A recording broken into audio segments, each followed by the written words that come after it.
The massive edifice at 3801 Lancaster Avenue dominated the atmosphere. Imagine yourself standing outside this abortion clinic on a busy city street in West Philadelphia. You approach the building indifferently and then enter. Inside, you are immediately harassed by an overpowering odor that diffuses through the building. There is dirt and blood on the floors, walls, and stairs. As you continue through the hallways of the building, you notice many women, some looking half dead, lying in filthy chairs in recovery rooms throughout the clinic. This place, commonly referred to as the House of Horrors, is the Women's Medical Society, run by a man named Dr. Kermit Gosnell. In 1979, on this street in Philadelphia, Gosnell opened this facility offering abortion services to women. The clinic barely passed inspections for 14 years.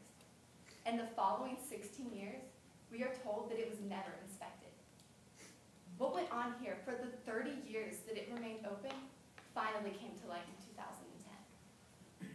The FBI and Pennsylvania Department of Health received word that this facility was authorizing prescriptions for illegal drugs. It is on this premise that they raided the building. But as they entered, they were horrified by the same image that I described to you earlier. One man describes the scene saying, "There was blood on the floor. The stench of urine filled the air. A flea-infested cat was wandering through the facility, and there were cat feces on the stairs. Semi-conscious women scheduled for abortions were moaning in the waiting room or recovery room, where they sat on dirty recliners covered with blood-stained blankets." So in March of 2010, it was decided that this clinic had to be shut down. Searching through the facility, investigators found jars of baby parts on shelves, fetuses in the refrigerator, and whole bodies of babies in garbage cans. These babies that they found are proven to be murdered in an inhumane manner by Dr. Gosnell himself. Gosnell seemed to be fond of a method he called the snipping method. If an abortion procedure didn't go as planned and the baby was born alive, the doctor would insert scissors into the back of the infant's neck and snip his spinal cord. Gosnell would tell his patients that he was ensuring fetal demise.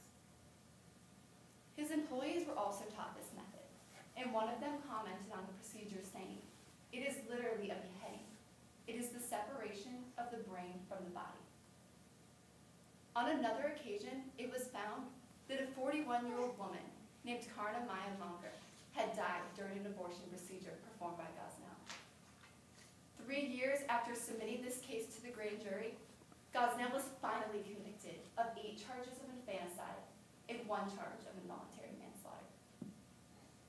After interviewing many of Gosnell's former employees, information was gathered that nearly 40% of the abortions performed at the Women's Medical Society were after the 24-week stage. 24 weeks is the latest an abortion can be performed in the state of Pennsylvania. So here we see not only a moral law violated, but a civil law. The story of the House of Horrors spread rapidly throughout the United States. Pro-lifers around America saw this as an opportunity to enforce medical safety requirements in abortion clinics around the country.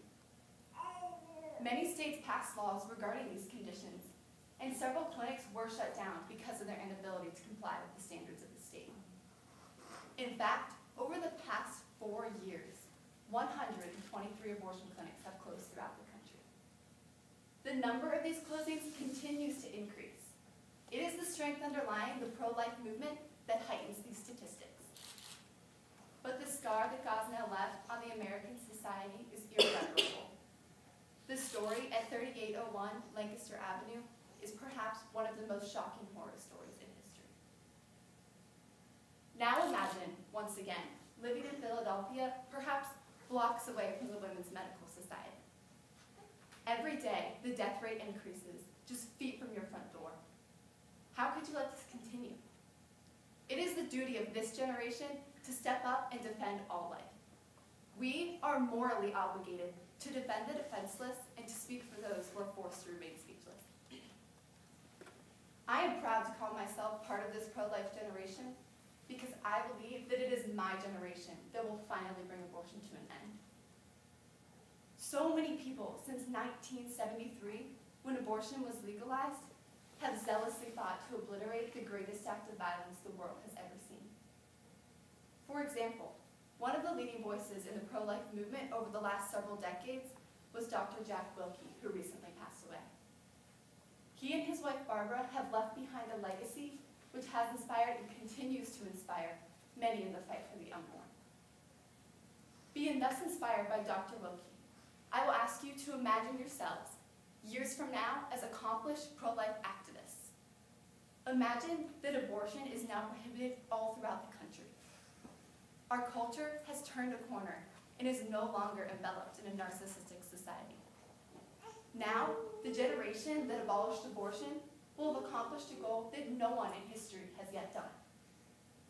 Imagine this, and our generation will cleanse society of abortion.